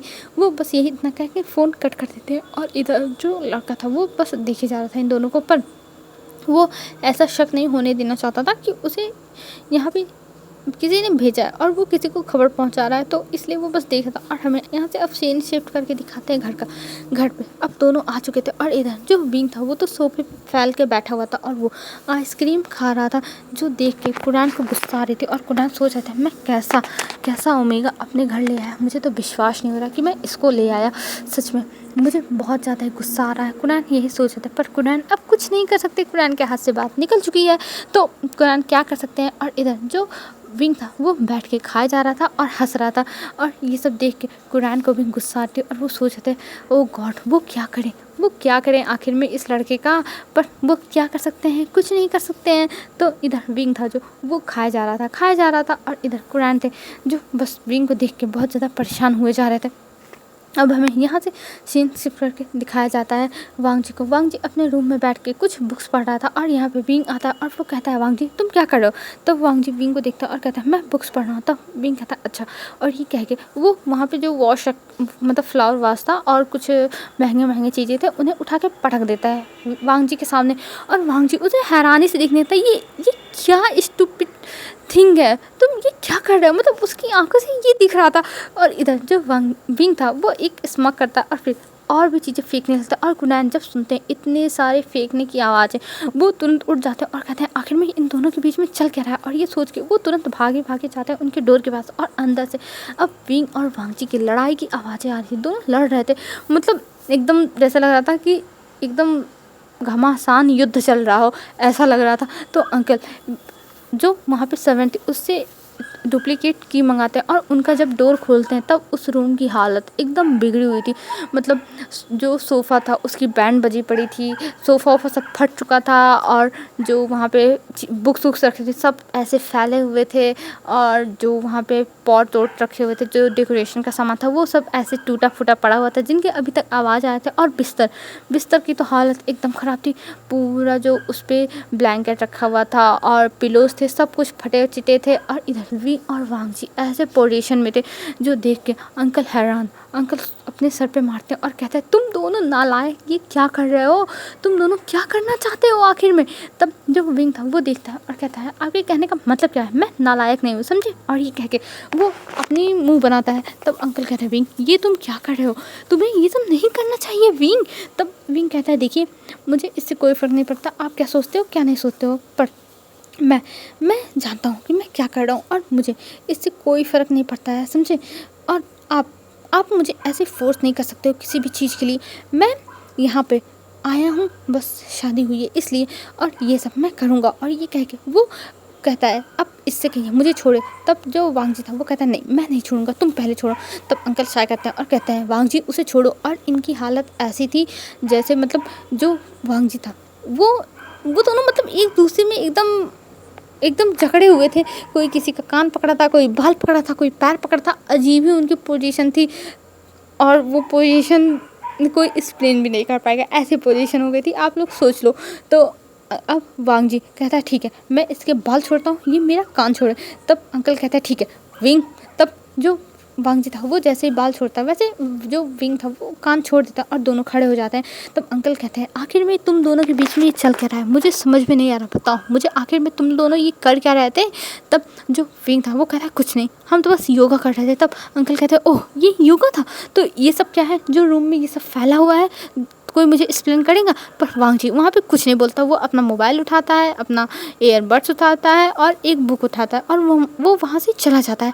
और इधर जो विंग था वो भी मुंह बनाता है और अपना एक बैग निकालता है और उस बैग को टांग के वो भी वहाँ से निकल जाता है। और अंकल कहते हैं ये भगवान मेरे घर की शांति एकदम चली गई है जब से मैंने ये फैसला लिया, मैंने ये फैसला क्यों लिया, आखिर में ये दोनों करना क्या चाहते हैं। और वहाँ से अब विंग और वांग जी जा चुके थे और वांग जी भी बाहर चला गया था कहीं पे अपनी बुक्स को लेके, और इधर विंग भी चला गया था। और इधर अंकल अब बैठे हुए थे और वो सोच रहे थे कि आखिर में वो करें तो क्या करें। ये दोनों लड़के तो उन्हें पागल कर देना, सच में उन्होंने क्या सोच के ये शादी कराई थी। कितना अच्छा रहता अगर ये दोनों मिलजुल कर एक साथ रहते, पर ये दोनों तो एक दूसरे से इतनी दुश्मनी रख रहे हैं, उन्हें तो समझ में नहीं आ रहा है वो क्या करें। ऐसी दुश्मनी सच में वो नहीं चाहते। लेकिन अब वो क्या कर सकते हैं, वो यही सब सोच रहे हैं, पर अब कुछ नहीं हो सकता। और हमें यहाँ से अब सीन शिफ्ट करके दिखाया जाता है बाहर का। बाहर जो वांगजी था और विंग थे वो दोनों जब घर आते हैं तो एक साथ आते हैं, और इधर जो अंकल थे वो उन दोनों को देखते हैं और कहते हैं तुम दोनों साथ में बाहर थे, तुम दोनों एक साथ आ रहे हो। पर जो विंग और वांगजी थे वो दोनों एक दूसरे की तरफ मुँह बना के देखते हैं और एक दूसरे से मतलब जैसे एकदम एकदम गुस्से में देखते हुए अपने रूम में चले जाते हैं। और जब रूम में जाते हैं तो रूम एकदम साफ़ था, वहाँ के जो सोफ़ा वोफ़ा थे सब तो चेंज हो गया था बस 3 ही 4 घंटे में एक बिस्तर होता। तब जो विंग था वो कहता है सच में लैंस को तो मारना पड़ेगा, बड़ा पैसा है जो इतनी जल्दी सब कुछ चेंज हो गया। तब वांगजी कुछ नहीं बोलता और वो चला जाता है सीधा वॉशरूम में अपने कपड़े लेके, क्योंकि वो जानता था कि अगर विंग से उसने बोला तो विंग फिर से कुछ ना कुछ लड़ाई झगड़ा शुरू करेगा, तो इसलिए उसे लड़ाई झगड़ा नहीं करना है, तो इसलिए वो वहाँ से चला जाता। और इधर हमें दिखाते हैं विंग को। विंग पूरे रूम को देख कुछ सोच रहा था, पर वो फिर वहाँ से उठता और नीचे जाता, और नीचे जाने के बाद वो टेबल पर बैठ जाता और कहता है मुझे भूख लगी है, खाना दो। तब जो मेड थे वो कहती है जी मास्टर, और वो ला के खाना रखने लगती है। और तभी वांगजी भी आ जाता है क्योंकि डिनर का टाइम हो भी गया था। और अंकल भी जब देखते हैं दोनों आ चुके हैं तब वो कहते हैं चलो कम से कम दोनों साथ में डिनर तो करेंगे, और ये कह के वो भी आगे बैठ जाते हैं। और तभी जो विंग था वो अपने हाथ में प्लेट लेता है और उस प्लेट को नीचे गिरा देता है। और ये देख के अंकल कहते हैं तुम ये क्या कर रहे हो। तब विंग कहता है उप्स सॉरी मुझसे छूट गया, और ये कह के वो दूसरा प्लेट लेता है और उसमें फिर अपना खाना लेता है और खाने लगता है। और अंकल अपने सर पर हाथ रख लेते हैं और कहते हैं ओ गॉड, मैंने किस मुसीबत को अपने घर में ला लिया, मुझे तो पता नहीं था ये सब करने के बाद मेरे साथ ये सब होगा, मैं सच में ये सब बर्दाश्त नहीं कर पा रहा हूँ। और ये कह के वो अपना खाना खाता है और वहाँ से चले जाते हैं और कहते हैं इन दोनों को जो मन करे वो करे। और इधर जो विंग और वांगजी थे वो फिर से अपने रूम में बेड के लिए झगड़ा करते हैं, पर वांगजी ज़्यादा कुछ बहस नहीं करता, वो जाके सोफे पे सो जाता है। और हमें अब नेक्स्ट मॉर्निंग का सीन दिखाते हैं। नेक्स्ट मॉर्निंग इन लोगों के आज से एग्ज़ाम शुरू थे, क्योंकि इनके लास्ट ईयर है ना, तो इसलिए एग्ज़ाम्स थे। और इधर जो वांगजी था वो तैयार होके जा रहा था, पर वो तभी विंग को देखता है कि वो सोया पड़ा हुआ है, तो वो सोचता है लगता है उसे जगाना पड़ेगा क्योंकि 7 बजे से पेपर है तो जल्दी जाना पड़ेगा। और वांगजी 5 बजे उठ चुका और 6 बज चुके हैं तो विंग को उठाना पड़ेगा। तब वांगजी विंग को उठाने लगता है और कहता है विंग उठो। पर विंग तो उठने का नाम ही नहीं ले रहा था।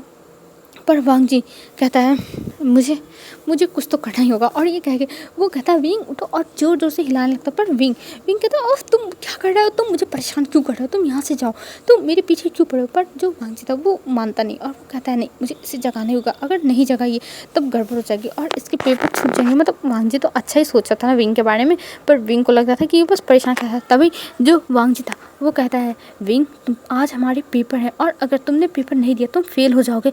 तब विंग कहता है पर आज डेट कितनी है। तब जो वांगजी था वो बताता है कि आज की डेट जो है वो 18 तारीख है। तब विंग ये सुनता है और वो हैरान, क्या 18 है, मुझे बिलीव नहीं हो रहा है ये आज 18 तारीख है। और ये कह के वो अपनी आंखें खोल के खड़ा हो जाता है और कहता है आज तो मेरा पेपर है। और ये कह के वो जल्दी से वॉशरूम में भागता है और जल्दी वो तैयार होने लगता है। तैयार होके वो जल्दी अब बाहर आता है और कहता है तुम मुझे पहले नहीं जगा सकते थे, तुमने मुझे लेट करा दिया। तब वांगजी कहता है अरे मेरी क्या गलती है इसमें, तुम जानो तुम उठे ही नहीं। तब विंग कहता है हाँ छोड़ो, तुम लोगों से मुझे उम्मीद भी नहीं रखनी चाहिए। और ये कह के वो तुरंत वहाँ से निकल जाता है और इधर जो वांगजी था वो भी निकलने लगता। तब अंकल कहते हैं अरे तुम दोनों कम से कम ब्रेकफास्ट करके तो जाओ। तब वांगजी कहता है नहीं अंकल, हम ब्रेकफास्ट नहीं कर सकते क्योंकि हमारा बहुत इंपॉर्टेंट है और पेपर छूट जाएगा। और ये कह के वो दोनों एक साथ ही एक ही कार से चले जाते हैं। तब अंकल कहते हैं चलो, ये दोनों के अंदर कुछ तो बुद्धि है कि एक साथ कार से जानी है। और मतलब अभी इनकी शादी के 1 महीना हो चुका था, पर 1 महीने तक ऐसे ही लड़ाई झगड़ा ही चल रहा था, कुछ ना कुछ चिक चल ही रही थी घर में। तो ये दोनों जाके अपना पेपर देते हैं और पेपर देने के बाद अब आ रहे थे, तभी जो वांगजी था वो विंग को देखता और पीछे मुड़ जाता और फिर वो दूसरी तरफ से जाने लगता है। तभी जो विंग था वो वांगजी के पास आता और कहता है तुम मुझे देख के भाग क्यों रहे हो। तब जो वांगजी था वो कहता है तुमने ही तो कहा था कि मुझे तुमसे दूर रहना, तो मैं दूर रह रहा हूँ। तब विंग कहता है हाँ मैंने कहा था, पर ऐसे भी नहीं दूर रहना है। और ये कह के वो उसका हाथ पकड़ता और कहता है चलो मेरे साथ। और ये कह के वो वांगजी को लेके जाने लगता है, पर वांगजी उसकी बात ही नहीं सुनता था, वो जा ही नहीं। तभी जो विंग था वो वांगजी का मोबाइल लेता और उसको पटक देता और कहता हाँ अब ठीक है, अब तुम चाहे जाओ चाहे ना जाओ। और ये कह के वहाँ से विंग चला जाता। और इधर वांगजी, ये क्या था, ये था क्या, उसे तो कोई कुछ बताया, ये था क्या। विंग की ऐसी हरकतें देख के वांग जी यही सोचा था, और फिर वो शाय करता और कहता हाँ चलो मुझे अब न्यू मोबाइल लेना पड़ेगा, मेरा खर्चा फिर बढ़ गया। और ये कह के वो चला जाता है मोबाइल स्टोर में, और वहाँ से एक न्यू मोबाइल लेता है और अपनी सिम को उसमें लगाता है, और फिर चला जाता है ऑफिस, क्योंकि अब वांग जी ऑफिस का भी काम करने वाला है। तो ऑफिस में आज अंकल ने उसे बुलाया था, तो वो ऑफिस जाता है और वहाँ पे देखने लगता है। उसके अंकल उसे समझा रहे थे कि यहाँ पे कैसे शेयर होल्डर हैं और कैसे मतलब काम होते हैं, कौन कौन से प्रोजेक्ट अभी ऑन गोइंग हैं, कौन कौन से प्रोजेक्ट पे अभी काम चल रहा है, कि मतलब ये प्रोजेक्ट हमें चाहिए, ये सब बताने लगते हैं। और वांग जी सब कुछ अच्छे से सुन रहा था और नोट कर रहा था, मतलब अपने दिमाग में ही नोट कर रहा था और समझ रहा था। और इधर जो अंकल थे वो कहते हैं मैंने तो सोचा था तुम्हारा भाई और तुम दोनों मिलके ये सारा बिजनेस संभालोगे, पर मुझे पता नहीं था कि तुम्हारा भाई ऐसे धोखा दे देगा और तुम्हारा भाई बस सब कुछ छोड़ कर चला जाएगा यहाँ से। और ये कह के वो शाय करते हैं। तब वांग जी धीरे से बोलता है वो तो गए थे आपकी वजह से, क्योंकि आप उनके पीछे पड़े थे। तब कुरान कहता है क्या कहा तुमने, क्या कहा। तब वांग जी कहता है कुछ नहीं अंकल। और ऐसे ही अब उनके दिन बीतने लगे थे, रोज़ कुछ ना कुछ नया शापा विंग करता ही था। एक दिन तो उसने जो अंकल थे उनकी सारे कपड़े काट दिए थे, और काटने के बाद वो कहता है अब नया ले लो, और ये कह के वो वहाँ से चलता बना था। और अंकल कहते हैं विंग ये तुमने क्या किया। पर विंग को तो कुछ फ़र्क नहीं पड़ा, क्या कुछ नहीं किया, बस ऐसे ही उसका रिएक्शन था। और वो वहाँ से अब चलता बना था। और ये देख के जो अंकल थे वो बहुत ज़्यादा गुस्सा हो गए थे विंग के ऊपर, पर अफसोस वो कुछ कर नहीं सकते हैं, क्योंकि वो करें तो क्या करें। उन्होंने जब मिस्टर वी और मिसेस वी के पास फ़ोन करके ये सब बताया, तब उन्होंने कहा देखो कुरैन, हमने तो बताया था कि हमारा बेटा कितना ज़्यादा शरारती है, और तुमने कहा था कि तुम उसे संभाल लोगे, तुम उसे सुधार दोगे, तो अब सुधारो, अब हमसे कंप्लेन मत करो। ऐसे ही विंग के मॉम डैड ने ये सब कह के अपना पड़ला तो झाड़ ही लिया था। तो अब कुरैन कर कह सकते हैं, उन्हें ये सब झेलना तो पड़ेगा ही ना, तो अब झेल रहे हैं कुरैन। तो कुरैन अपने सर पे हाथ मारता है और कहते हैं सच में मैंने एक मुसीबत खुद ही अपने लिए ले ली। और ये कह के वो अब अपने लिए नए कपड़े ऑर्डर करते हैं। और इधर हमें वांग जी को दिखाते हैं। वांग जी अब रात में घर आने लगा था, क्योंकि वो पहले जाता था अपने, अब मतलब जैसे जो कॉलेज के एग्ज़ाम थे वो 4 दिन 5 दिन पे थे, तो वांग जी रात में आके पढ़ाई करता था और सुबह ऑफिस जाता था। और अभी वांग जी एकदम थका हारा ऑफिस से आता है, और आते ही वो अपने रूम में जाता है और बैग को रखता है और अपने कपड़े निकाल के वो वॉशरूम में चला जाता है और बाथ लेके बाहर आता है। और तब वो देखता है कि विंग बालकनी में बैठा हुआ है। ये देख के वो शाय करता है और कहता है हाँ इसके दिमाग में कुछ ना कुछ तो चल ही रहा होगा। और ये सोच के विंग कहता है, वांग जी कहता है छोड़ जाने दो, मुझे इन सब चीज़ों में पढ़ना ही नहीं। और ये कह के वो जाके अपने बुक को खोल के पढ़ाई करने लगता है, क्योंकि सच में उसे पढ़ाई करने का टाइम ही नहीं मिल रहा है। वो इतना ज़्यादा ऑफिस के काम में बिजी हो गया कि उसे सच में अभी अपनी जो पोस्ट ग्रेजुएशन है उसे पूरी करनी है। और ये सोच के वो अपना पढ़ने लगता है। और तभी विंग आता है और कहता है वांग जी तुम आ गए, तुमने मुझे बताया नहीं। तब वांग जी कहता है इसमें बताने वाली कौन सी बात है। तब विंग कहता है कुछ नहीं, बस मैं तुम्हारे साथ गेम खेलने के चक्कर में था। तब वांग जी कहता है मुझे तुम्हारे साथ गेम नहीं खेलना है। तब विंग कहता है पर क्यों, हमने बहुत दिन से गेम नहीं खेला है। तब जो वांग जी था वो कहता है देखो मुझे पढ़ाई करनी है और मैं गेम खेलने में इंटरेस्टेड भी नहीं हूँ, क्योंकि मेरी पढ़ाई अभी बहुत ज़्यादा बाकी है, तो तुम अपना देख लो और प्लीज़ मेरे पीछे मत पड़ो। और ये कह के वो अपना काम करने लगता। और इधर जो विंग था वो मुँह बनाता और कहता हाँ छोड़ो जाने दो, मैं इससे बात ही नहीं करूँगा। और ये कह के वो अपना जो गेम था वो खेलने लगता। और इधर वांग जी पढ़ाई कर रहा था। अब हमें कुछ टाइम के बाद का सीन दिखाया जाता है। अब वो लोग डिनर करने के लिए नीचे जाते हैं, और नीचे जब अंकल और वांग जी अपना डिनर कर लेते हैं तो वहीं बैठ जाते हैं और कुछ काम की बातें करने लगे थे। और इधर जो विंग था वो उन दोनों को ऐसे काम की बातें करते हुए देख के उसे बहुत ज़्यादा ही बोरिंग फील हो रहा था, उसे अच्छा नहीं लगा था। वो सोचता आखिर में ये लोग इतने ज़्यादा काम की बातें क्यों कर रहे हैं, ऐसे काम की बातें नहीं करनी चाहिए, सबको तो मस्ती करनी चाहिए ना। पर अफसोस कोई उसके साथ मस्ती करने वाला तो है ही नहीं। विंग ये सोचा था और मुंह बना था और कह रहा था हाँ मैं इन दोनों का क्या करूँ, ये दोनों इंसान कितने ज़्यादा बोरिंग है, और मेरे मॉम डैड ने मुझे यहाँ पे फंसा दिया। और ये सोच के वो चला जाता है टेरेस पे और अपने मॉम डैड के पास फ़ोन करता और कहता है मॉम डैड आपने मुझे फंसा दिया। तो वो लोग कहते हैं बेटा तुम एक चांस तो दो इस शादी को, तुम ऐसा क्यों बिहेव कर रहे हो, तुम वांग जी को और कुरैन को क्यों परेशान कर रहे हो, तुम एक चांस दो, तुम्हारे लिए बहुत अच्छा होगा ये। पर विंग कहता है नहीं आप लोगों ने ज़बरदस्ती शादी कराई है ना, तो मैं इस शादी को चांस नहीं दूंगा। अगर मैंने अपने मन से भी किया होता तो मैं एक चांस देने को तैयार रहता, पर आप लोग के हिसाब से वो भी इतनी जल्दी, अभी मेरे सपने पूरे नहीं हुए और आप लोगों ने करा दिया, तो मैं नहीं एक्सेप्ट करने वाला हूँ चाहे जो हो जाए। और मुझे कोई भी दुनिया का कोई भी ऐसा इंसान नहीं है जो ये शादी एक्सेप्ट करने पर मजबूर कर सके। तब जो मिसेस वी थी वो कहती है देखो विंग तुम्हें जब वांग जी से सच्चा प्यार होगा तो देख लेना, तुम खुद उसे छोड़ के नहीं जाओगे, बस कुछ टाइम दो। तब विंग कहता है मॉम आपको तो बस टाइम की पड़ी हुई, आप लोगों ने बस मुझसे पीछा छुड़ाया। और ये कह के वो फ़ोन कट कर देता है और फिर आसमान में देखने लगता है। तभी पीछे से वांग जी आ जाता है और वांग जी विंग को एक शॉल पीछे से कवर कर देता है और कहता है विंग क्या हुआ। तब विंग कहता है कुछ नहीं, बस मेरे माँ बाप मुझसे ही पीछा छुड़ाना चाहते थे। और ये कह के वो देखता है चांद को। तब वांग कहता है विंग ऐसी कोई बात नहीं, वो लोग तुम्हारा भला ही चाहते होंगे। तब वांग जी की बात सुन के विंग कहता है तुम तो चुप ही रहो, मुझे तुमसे बात नहीं करनी है।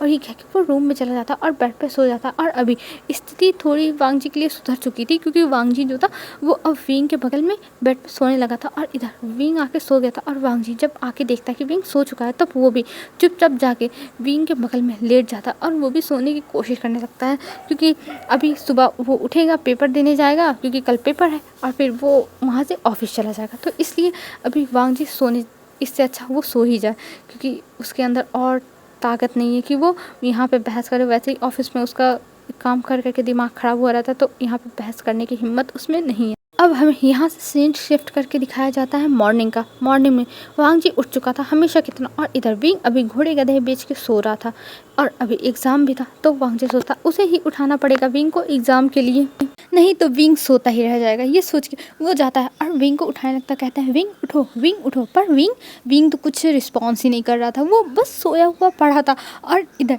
जो वांग जी था वो बार बार विंग को हिला रहा था, पर विंग नहीं उठ रहा था। और तभी जो विंग था वो कहता मुझे सोने दो ना, तुम कितना ज़्यादा इरिटेट करते हो मुझे, लैन वांग जी तुम बहुत ज़्यादा इरिटेटिंग। और ये कह के वो समझता है कि उसका बगल में पिलो रखा हुआ है। जब वो अपने हाथों को आगे बढ़ा के और नीचे करता है, तब वांग जी का जो नेक था वो विंग के हाथ में आ गया था। और जो वांग जी था वो सीधा जाके विंग के लिप्स से वांग जी का लिप्स टच हो जाता है, क्योंकि वांग जी एकदम विंग के पास जाके उठा रहा था ना, तो विंग ने अपना हाथ ऊपर किया फिर नीचे किया, तो इस वजह से उसका जो लिप्स था वो वांग जी के लिप्स से टच हो गया। और ये फील करते ही जो विंग था उसकी आंखें खुल गई, और इधर जो वांग जी था वो अपनी आंखें बड़ी बड़ी करके बस विंग को एकटक देखे जा रहा था।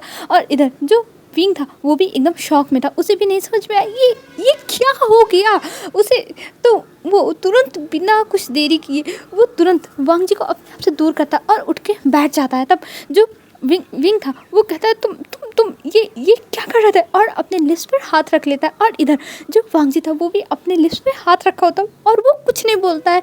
और वांग जी इतना ज़्यादा उस मतलब किसकी वजह से इतना ज़्यादा उसके माइंड पे असर पड़ा कि वो विंग की तरफ ध्यान ही नहीं देता है, वो बस अपने लिप्स को पकड़ के उठता है, मतलब अपने लिप्स पे हाथ रख के उठता है और सीधा वो उस रूम से बाहर चला जाता है। और इधर विंग शॉकिंग स्टेज में, ये क्या हो गया उसे तो कुछ समझ में नहीं आया ये क्या था। विंग ये सोचता है, पर विंग फिर देखता है टाइम, अरे उसका 7 बजे से पेपर, उसे जाना पड़ेगा। और ये सोच के वो जल्दी जल्दी जाता है और फ्रेश होके बाल होते लेके बाहर आता है और तैयार होकर नीचे आता है। और जब नीचे आता है तब वो देखता है कि वांग जी अभी डिनर टेबल पर बैठा हुआ है और इधर जो अंकल है वो भी बैठे हुए हैं। और विंग इस बार जाके वांग जी से 3 चेयर दूर बैठता है, बीच में 3 चेयर का गैप छोड़ देता है। तब अंकल कहता है विंग ये क्या चल रहा है, तुम अब यहाँ बैठ रहे हो, क्या कोई नई शरारत करनी है तुमको।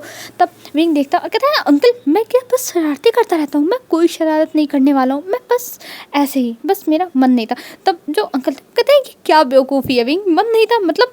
तब विंग कहता है कुछ नहीं, और ये कह के वो अपना मुंह बनाता और फिर खाने लगता है। और इधर जो वांग जी था वो बस सूप के अंदर अपनी स्पून को हिलाया जा रहा था लेकिन वो खा नहीं रहा था। तभी अंकल को ये देख के बहुत ज़्यादा इरिटेशन हुई थी। जैसे कभी कभी कुछ चीज़ें हम नोटिस करना नहीं चाहते पर वो चीज़ बार बार हमारे सामने आती है तो हमें बहुत ज़्यादा इरिटेशन फील होता है। ऐसे ही अंकल को भी वांग जी की ये हरकतें वो नोटिस नहीं करना चाहते थे क्योंकि उन्हें इरिटेशन फील हो रहा था, लेकिन बार बार यही हरकत उनके सामने आ रही थी तो वो क्या कर सकते हैं, उन्हें तो बोलना पड़ेगा ही ना। तो वो कहते हैं वांग जी ये तुम क्या कर रहे हो। तब वांग जी उन्हें देखता और कहता है क्या हुआ अंकल।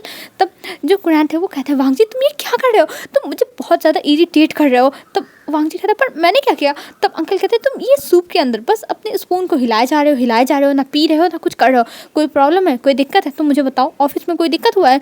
तब जो वांग जी था वो कहता है नहीं अंकल कोई प्रॉब्लम नहीं है। और ये कह के वांग जी अपने सूप को पीने लगता है और इधर जो विंग था वो सर नीचे करके बस मतलब अपना जो खाना था वो खाया जा रहा था पर वो कुछ बोल नहीं रहा था क्योंकि वो भी बहुत ज़्यादा नर्वस था। और कुरैन इस बात पे थोड़ा ध्यान देते हैं कि विंग कुछ बोल नहीं रहा है पर वो कहते हैं चलो अच्छा ये आज ये शांत है, नहीं तो उनका दिमाग ही ख़राब हो जाता रोज़ की तरह अगर विंग बदमाशी करता। फिर वहाँ से विंग और वांग जी अपने कॉलेज में चले जाते हैं और पेपर देने के बाद जो विंग था वो चला जाता है अपनी मॉम के घर पे और इधर जो वांग जी था वो ऑफिस में आ चुका था और ऑफिस में काम कर रहा था। और जब विंग जाता है अपने घर पे तब वहाँ पे वो अपने मॉम डैड को देखता है और वहाँ पे बैठ के ऐसे ही चीज़ें मतलब देख रहा था टीवी भी। तभी वहाँ पे उसका एक कज़न आता है जो जियानचन था। जियानचन आता है और कहता है विंग तुम यहाँ क्या कर रहे हो और तुम्हारा हस्बैंड। तब विंग कहता है मेरा हस्बैंड क्या, मेरा हस्बैंड वो अपने काम पे है, वो काम नहीं करेगा तो मैं खाऊंगा क्या। तब जो जियानचन था वो कहता है क्या तुम अपने हस्बैंड के ऑफिस में कभी गए हो विंग। तब विंग कहता है मुझे जाने की क्या ज़रूरत, मैं उसके ऑफिस में कभी नहीं जाता। तब जो जियानचन था वो कहता विंग तुम ऐसा कैसे कर सकते हो, तुम अपने हस्बैंड के ऑफिस में नहीं जाते हो, तुम्हें जाना चाहिए विंग, नहीं तो ये तुम्हारे लिए बहुत बुरा होगा। तब विंग कहता है तुम्हारे कहने का मतलब क्या है। तब जो जियानचन था वो टीवी बंद कर देता है और कहता है विंग देखो मेरी बात ध्यान से सुनना, तो मैं जानता हूँ कि तुम बहुत ज़्यादा अपने हस्बैंड के ऊपर ट्रस्ट करते होगे, पर मैं तुम्हें बता दूँ अगर उसका ऑफिस में कहीं अफेयर चल रहा होगा, वो किसी और को डेट करने लगेगा तो तुम्हारा क्या होगा, वो तो तुम्हें डिवोर्स दे देगा, फिर तुम ना घर के रहोगे ना हट के रहोगे, अंकल आंटी तुम्हें अपने साथ रखेंगे नहीं। और अगर वांग जी को कोई और पसंद आ गया तो तुम वहाँ से भी गए। तो इसीलिए सोच लो विंग, क्योंकि तुम्हें अपने हस्बैंड के ऊपर ध्यान देना चाहिए। और तुम अगर ऐसे ही अपने हस्बैंड से दूर दूर रहोगे तो वो दिन दूर नहीं जिस दिन उसके लाइफ में कोई और लड़की आ जाएगी। तब विंग कहता है ये तुम क्या कह रहे हो।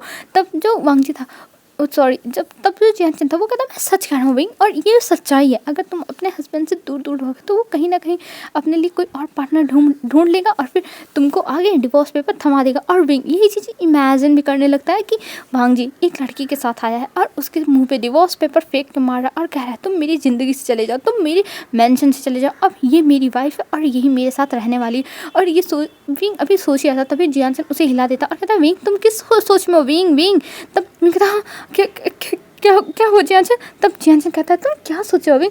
तब विंग कहता नहीं बहुत बड़ी गड़बड़ हो गई है और मुझे अब जाना पड़ेगा। और ये कह के वो चिप्स के पैकेट को वहीं रख देता और फिर वहाँ से जाने लगता है। तब जो जियानचन था वो कहता है पर तुम कहाँ जा रहे हो विंग। तब विंग कहता है जो तुमने बताया है मैं वही करने जा रहा हूँ। और ये कह के वो तुरंत वहाँ से अपने कार से निकल जाता है वांग जी के ऑफिस के लिए। और कुछ टाइम में अब वो ऑफिस पहुंच भी गया था और ऑफिस के जो एंट्रेंस थी जहाँ पे रिसेप्शन था वहाँ पे जाके वो कहता है कि मुझे लैन वांग जी से मिलना है। तब वो रिसेप्शनिस्ट कहती है सर आप नहीं मिल सकते हैं सर से, सर अभी मीटिंग में है और वैसे भी सर ऐसे ही बिना अपॉइंटमेंट के किसी से मिलते नहीं। तब विंग कहता है मुझे किसी से अपॉइंटमेंट लेने की ज़रूरत नहीं है, मैं वांग जी से मिलना चाहता हूँ, मुझे अभी मिलना है।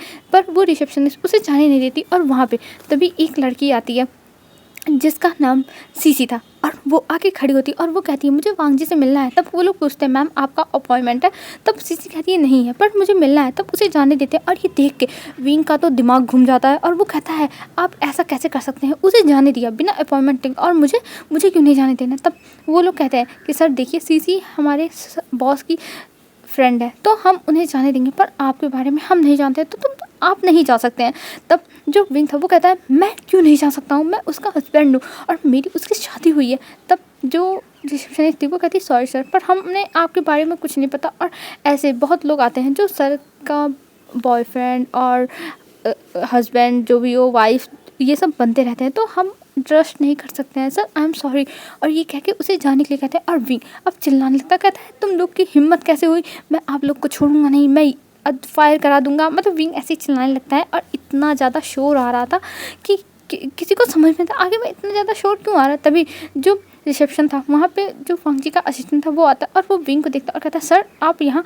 तब विंग उसके ऊपर भी चलाने लगता है। तब असिस्टेंट कहता है चलिए सर मैं आपको लेके चलता हूँ, और वो उस रिसेप्शनिस्ट से कहता है ये सच में सर के हस्बैंड है, और ये कह के वो लेके जाने लगता है। और इधर जो रिसेप्शनिस्ट थी वो माफ़ी मांग लेती है पर विंग उसे कोई भी रिस्पॉन्स नहीं देता है। और इधर जो विंग था वो गुस्से में तमाते हुए एकदम आ चुका था वांग जी के जो ऑफिस था उसके सामने ही, क्योंकि वांग जी का ऑफिस ऊपर था सबसे ऊपर, तो वहाँ पे पहुँच चुका था। और वहाँ पे जब वो जाता है तब वो गेट के पास खड़ा होता है, फिर उसके बाद वो एक लंबी सी सांस लेता है और फिर गेट को खोल के अंदर जाता है। और जब अंदर जाके दिखता है तो वहाँ की सिचुएशन देख के वो एकदम दंग रह जाता और अपनी आँखें बड़ी बड़ी करके देखने लगा था और उसे बिलीव नहीं होता ये सब क्या हो रहा है। तभी जो वांग जी था वो विंग को देखता और कहता विंग तुम यहाँ क्या कर रहे हो। और जो लड़की थी वो एकदम वांग जी से चिपक के बैठी हुई थी, वो वांग जी के पास से हट भी नहीं रही। तब वांग जी की तरफ विंग देखते हुए कहता है तुम ये सब कर रहे हो और मैं सोच रहा था कि तुम ऑफिस में काम करते होगे, तुम मेहनत करते हो पर नहीं, तुम ये सब कर रहे थे। तभी वांग जी खड़ा हो जाता और कहता है विंग तुम्हारे कहने का मतलब क्या है। तब विंग कहता है मुझे बिलीव नहीं हो रहा है, मुझे बिलीव नहीं हो रहा है वांग जी, तुम मुझे धोखा दे रहे हो, तुम मुझे धोखा दे रहे हो। ठीक है तुम मुझे धोखा देना चाहते हो ना, ठीक है दो, लेकिन मैं तुम्हें डिवोर्स नहीं देने वाला हूँ। तब वांग जी कहते हैं ये तुम क्या कह रहे हो, डिवोर्स पर कहाँ। तब विंग कहता है तुम मुझे डिवोर्स देना चाहते हो ना, पर वांग जी ये एक बात याद रखना, मैं तुम्हें बर्बाद कर दूंगा, लेकिन तुम्हें डिवोर्स तो कतई नहीं दूंगा, चाहे जो हो जाए देख लेना तुम, मैं तुम्हें छोड़ूंगा नहीं। और ये कह के वो चिल्लाने लगता है और अंदर जो सामान रखे होते उन्हें पटकने लगता है, फेंकने लगता है, तोड़ने फोड़ने लगता है। और इधर जो वांग जी था वो कहता है ये चल क्या रहा है, उसे तो कुछ पता ही नहीं ये क्या हो रहा है। तब वो जाता है विंग के पास और विंग के हाथों को पकड़ लेता है और कहता है विंग तुम क्या कह रहे हो, मुझे तुम्हारी बातें कुछ समझ में नहीं आ रही है, तुम क्या मुझे समझा सकते हो, आखिर में तुम कहना क्या चाहते हो। तब विंग उसे देखता है और कहता है तुम मुझे इस लड़की के साथ धोखा दे रहे हो ना, और ये तुम्हारी गर्लफ्रेंड है। तब वांग जी कहता है विंग ये तुम क्या बकवास कर रहे हो, ये मेरी कोई गर्लफ्रेंड नहीं है, समझे। तब विंग कहता है नहीं वांग जी ये सच है, ये सच है, तुम मेरे साथ ये कैसे कर सकते हो, तुम मेरे साथ कैसे कर सकते हो वांग जी, ये तुम्हारी गर्लफ्रेंड है। तब जो वांग जी था तब कहता है ये तुम क्या कह रहे हो। तब विंग कहता हाँ ये मेरी सौतन है, तुम मेरी सौतन लेके आए हो। तब वांग जी उसे पकड़ता और कहता विंग ये तुम क्या बकवास कर रहे हो, ऐसा कुछ नहीं है, बस हम दोनों प्रोजेक्ट पे बातें कर रहे थे, क्योंकि मेरी कंपनी और सीसी की कंपनी एक साथ एक प्रोजेक्ट करने वाली है तो इसलिए। तब विंग कहता हाँ किसी और को बेवकूफ़ बनाना वांग जी, मुझे नहीं। तभी जो सीसी थी वो आती है विंग के सामने और कहती है हाँ विंग तुम सही कह रहे हो, मैं वांग जी की गर्लफ्रेंड हूँ और मैं इससे बहुत ज़्यादा प्यार करती हूँ और मैं इससे शादी करना चाहती हूँ, पर अफसोस तुम बीच में आगे पता नहीं कहाँ थे। तब जो विंग था वो कहता है सच में वांग जी तुम ऐसा कर रहे हो मेरे साथ, मुझे बिलीव नहीं हो रहा वांग जी, तुम मेरे साथ ऐसा कर सकते हो, सच में तुमने मुझे धोखा दे ही दिया। अच्छा हुआ कि मैंने तुम्हारे साथ अपनी लाइफ स्पेंड करने के बारे में नहीं सोचा, नहीं तो तुम मेरे साथ यही सब करते। और विंग ऐसे कहते हुए रोने लगता है। तभी जो वांग जी था वो कहता सीसी तुम अपनी बातें बंद करो। और विंग को देख रही हो विंग रो रहा है और ये कह के वो कहता विंग शांत हो जाओ, ऐसा कुछ नहीं है विंग। पर विंग उसकी बातें सुनी तब ना, और इधर जो सीसी थी वो हंस रही थी और कहती है वांग जी मैंने सच कहा, और वैसे भी मैं अभी जा रही हूँ, मेरे पास ये सब देखने का नाटक टाइम नहीं है, मैं जा रही हूँ यहाँ से, तुम बाद में मेरे पास कॉल करना। तभी विंग कहता है तुम्हें ये नाटक लग रहा है, मेरे हस्बैंड को चुरा के तुम्हें ये नाटक लग रहा है, तुम ऐसे कैसे कर सकते हो, तुम बहुत बुरी हो, तुम बहुत ज़्यादा बुरी हो। और विंग इतना रोते हुए ये सब कह रहा था कि किसी को उसकी बातें समझ में नहीं आ रही थी। सब लोग कहते ये कहना क्या चाहता है, पर वांग जी समझ रहा था उसकी बातें। और वांग जी विंग को शांत करने लगता और कहता विंग चुप हो जाओ, विंग चुप हो जाओ, मैं हूँ ना, देखो मैं कुछ नहीं कर रहा हूँ, सीसी मेरी बस पार्टनर है और ये बस मजाक करिए तुम्हारे साथ।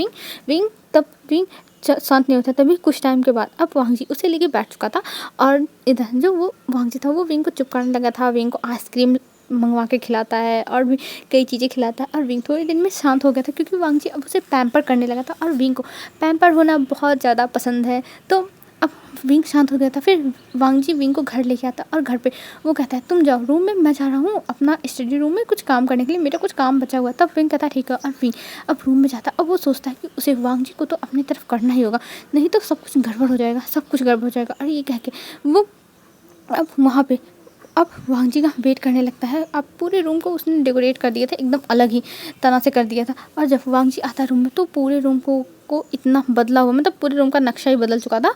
तो वहाँ पे देख के वो हैरान हो जाता और कहता विंग ये यहाँ क्या हो रहा है विंग। तभी विंग एक सेक्सी से नाइट ड्रेस में आता है, जिसमें देख के वांग जी तो बस देखता ही रह गया था और कहता विंग यहाँ क्या चल रहा है विंग। तब विंग कहता वांग जी बस बहुत हो गया, अब मैं तुम्हें अपने आप से दूर नहीं करने वाला हूँ, अब तुम बस मेरे हो, बस मेरे। और ये कह के वो वांग जी के ऊपर तुरंत कूद जाता है। और इधर जो वांग जी था वो खुद को संभाल के विंग को संभालता है, पर जो विंग था वो इतना स्पीड में, मतलब इतनी जल्दबाजी में ये सब किया था कि वांग जी नहीं संभाल पाता और वो दोनों गिर जाते हैं सीधा बेड पे। और विंग उसे देखने लगता और कहता है वांग जी अब तुम बस मेरे हो, बस मेरे। और ये कह के वो वांग जी के जो शर्ट का बटन था उसे खोलने लगता है और धीरे धीरे खोलते हुए वो वांग जी के चेस्ट पे अपने हाथों को फिराने लगता है। और इधर जो वांग जी के पूरी बॉडी थी उसमें एकदम शिवर हो गई थी और एकदम करंट दौड़ने लगे थे।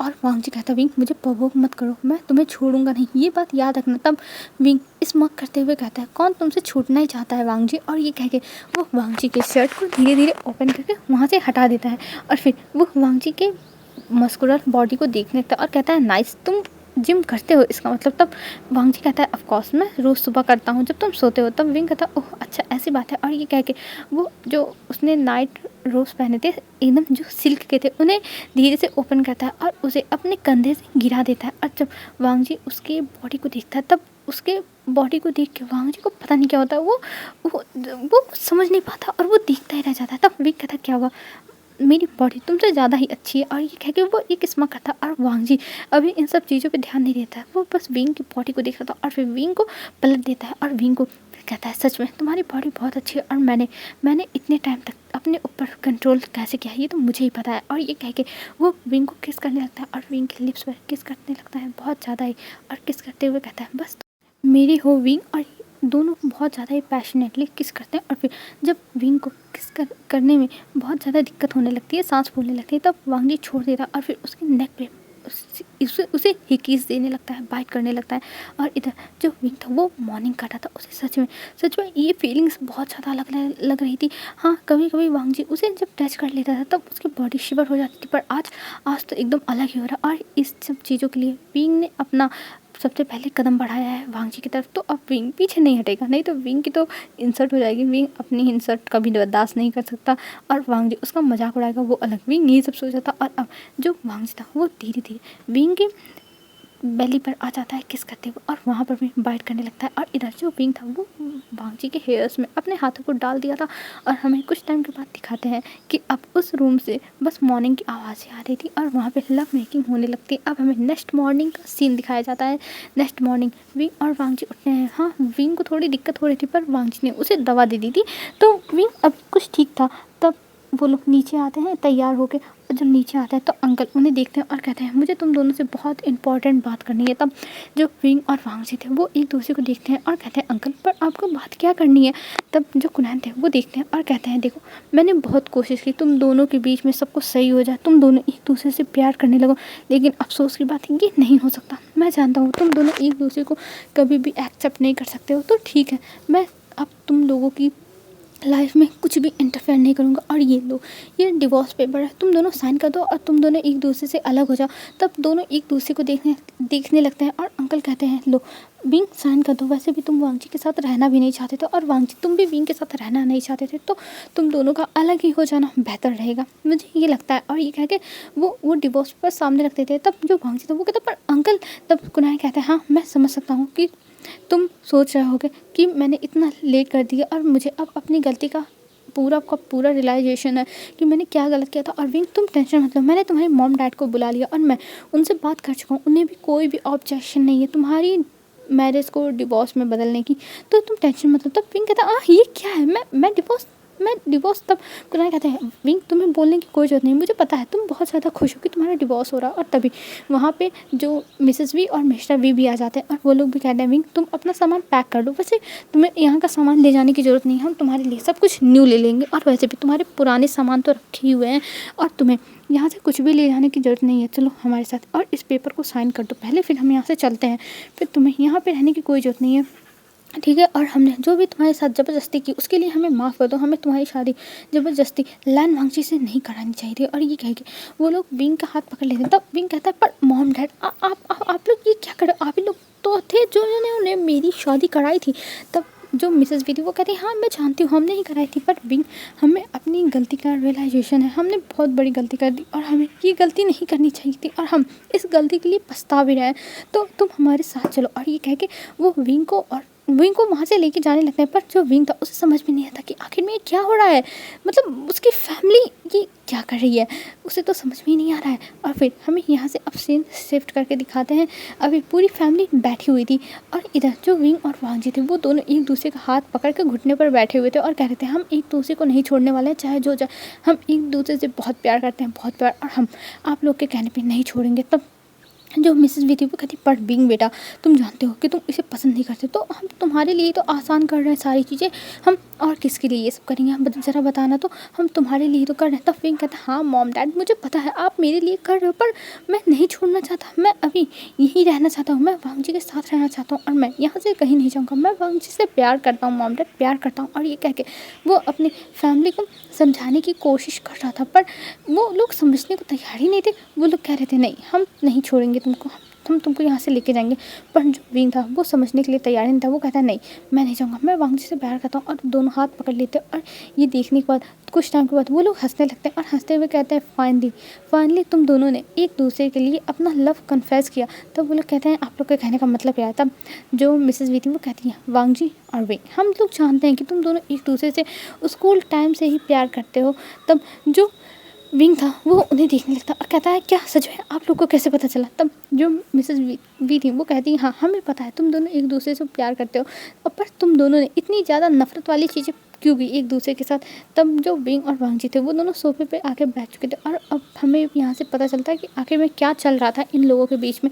हमें दिखाया जाता है विंग और वांगजी एक दूसरे को जो कॉलेज है वहाँ से ही पसंद करते थे, बट जब उनकी फैमिली ने उनकी शादी तय की, हाँ वो करते मैरिज पर एज ए फैमिली के दबाव में नहीं। उन्हें फैमिली के दबाव में शादी नहीं करनी थी, उन्हें अपने हिसाब से एडवेंचर के हिसाब से करनी थी शादी। और अब फैमिली उनकी शादी खुद ही करा दे रही थी, तो उन्हें इसमें मज़ा नहीं आ रहा था। इसलिए उन लोगों ने ये सब दिखावा किया कि ये लोग हमारी शादी करा रहे हैं ना, तो ठीक है हम इनके खिलाफ जाएंगे, हम इनको दिखाएंगे कि ये लोग अपनी अपनी इस चीज़ पे कितना ज़्यादा रिग्रेट करने वाले हैं। इन लोगों को हम परेशान कर डालेंगे। और विंग ने जो भी आज तक किया वो सब बस वांगजी को नहीं, अंकल को, लैन को परेशान करने के लिए कहा, जैसे ये लोग जान जाए कि हाँ इन लोगों की चॉइस गलत है, ये लोग गलत हैं। वो लोग मानना ही नहीं चाहते थे कि पेरेंट्स उनके लिए एकदम परफेक्ट चूज़ कर सकते हैं। तो इसलिए विंग और वांगजी ये करते हैं। और जब वो मिसेस विंग उन्हें एक फ़ोटो दिखा दें जो देख के विंग और वांगजी शॉक हो जाते हैं, क्योंकि ये कॉन्ट्रैक्ट वाली जो फ़ोटो थी वो थी जहाँ पे विंग और वांगजी बैठ के कॉन्ट्रैक्ट साइन कर रहे थे। और उस कॉन्ट्रैक्ट में साइन करते हुए मिसेस भी कहती है देखो हमने पहले तुम्हारी शादी तय की, तो हमने सोचा कि हो सकता हो कुछ गड़बड़ हो। फिर जब तुम दोनों को कॉन्ट्रैक्ट साइन करते हुए देखा तो हमें लगा कि हो सकता हो तुम दोनों अपनी शादी को बस एक रिस्पॉन्सिबिलिटी की तरह निभाओ। बट फिर उसके बाद हमने तुम्हारी शादी करा और तुम दोनों ने इतना ज़्यादा चीज़ें मिस कर दी कि हमें विश्वास नहीं होता कि हमारी चीज़ें इतनी ज़्यादा गलत हो सकती हैं, हम इतना गलत डिसीजन ले सकते हैं। इसलिए हमने सोचा कि हम हमारा डिवोर्स कराएंगे। पर फिर हमें पता चला तुम्हारे रूम से, तुम्हारे ऑफिस से वांगजी तुम्हारा अग्रीमेंट मिला जो कुनैन ने हमारे पास भेजा, और उसमें लिखा हुआ था तुम लोगों ने क्या क्या अपनी कंडीशंस रखे हुए थे कि फैमिली को नहीं पता चलनी चाहिए, फैमिली को रिग्रेट कराना होगा, और भी एक्सेट्रा एक्सेट्रा चीज़ें थी जो तुम लोगों ने उसमें मेंशन की थी। बट फिर हमने सोचा हम तुम्हारा डिवोर्स ही करा देते, तो इसलिए हम लोग आज डिवोर्स जो अग्रीमेंट है उसको लेके चले आए थे कि तुम दोनों डिवोर्स कर लो। पर हमें नहीं पता था कि तुम दोनों अब हमारे सामने आ ही जाओगे। तब विंग कहता मॉम आपने हमारे साथ प्लान बनाया, मॉम आप ऐसा कैसे कर सकती हो, आपने मुझे धोखा दिया, मॉम मुझे विश्वास नहीं हो रहा, आप मेरे साथ ऐसा कैसे कर सकती हो मॉम। पर जो मिसेस बी थी वो हंसने लगती है और कहती है विंग देखो देखो जो हमने किया वो अच्छा ही किया था, तो तुमने ये सब किया तो ये गलत है ना। तब विंग कहता है मैं तो बस यही करना चाहता था कि आप लोग जो कर रहे हो वो गलत है, तो इसलिए मैंने बस ये सब किया, और हमारा कोई भी इरादा नहीं था, हम बाद में आपको बता देते जब आपको अपनी गलती का रियलाइजेशन होता था कि ज़बरदस्ती शादी नहीं करानी चाहिए। तब मिसेस बी कहती है हाँ ठीक है मैं समझ गई। और ये कह के वो लोग अब खुश हो जाते हैं और सब एक दूसरे से बातें करने लगते हैं। और फिर वहाँ पे से कुछ टाइम के बाद मिसेस भी चली जाती हैं, और इधर जो लांग शिशान थे वो भी आ चुके थे वांगजी और विंग से मिलने के लिए। और वांगजी से कहते हैं थैंक गॉड वांगजी तुमने कम से कम अंकल की बात मान ली, नहीं तो अंकल तो मेरा पीछा छोड़ते नहीं।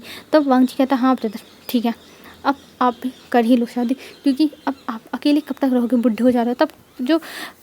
तब जो शिशान थे वो कहते हैं कि तुम्हें क्या लगता है मैं बुढ़ा हूँ, मैं बुढ़ा नहीं हूँ, समझे, मैं अभी जवान हूँ, अभी भी मेरे पीछे हज़ारों लड़कियां फिदा हैं। तब वांगजी और विंग हंसने लगते हैं। अब ऐसे ही दिन बीतने लगता है और विंग और वांगजी बहुत ज़्यादा खुश थे, और उनके कॉलेज भी ख़त्म हो चुके थे। विंग अपने डैड के ऑफिस देख रहा था, वांगजी अपनी लैंड कंपनी को देख रहा था, और दोनों की लाइफ बहुत अच्छे से चल रही थी। ऐसे ही एक दिन विंग जो था वो अपने ऑफिस में काम कर रहा था, और मतलब मीटिंग कर रहा था, और खड़ा होकर कुछ चीज़ें एक्सप्लेन कर रहा था अपने शेयर होल्डर्स को, जैसे बता रहा था कि ये प्रॉफिट होने वाला है और हम ये प्रोजेक्ट लेने की कोशिश करते हैं, और एक्सेट्रा चीज़ें वो बता रहा था। और तभी जो विंग था वो वहीं पे बेहोश हो जाता है, और बेहोश जब होता तब जो विंग का सेक्रेटरी था वो तुरंत वांगजी के पास कॉल करता, और वांगजी अपने फ़ोन को उठाता, और उसे जैसे ही पता चलता है कि विंग बेहोश हो गया, वैसे ही वो भागता है और वो हॉस्पिटल जाता है। और जब हॉस्पिटल जाता है तब वहाँ पर उसे पता चलता है कि विंग प्रेग्नेंट है, और ये सुनने के बाद वांगजी बहुत ज़्यादा ही खुश हो जाता है, और वो तुरंत विंग के पास जाता है और विंग को गले लगा लेता है और कहता है विंग मैं बहुत खुश हूँ।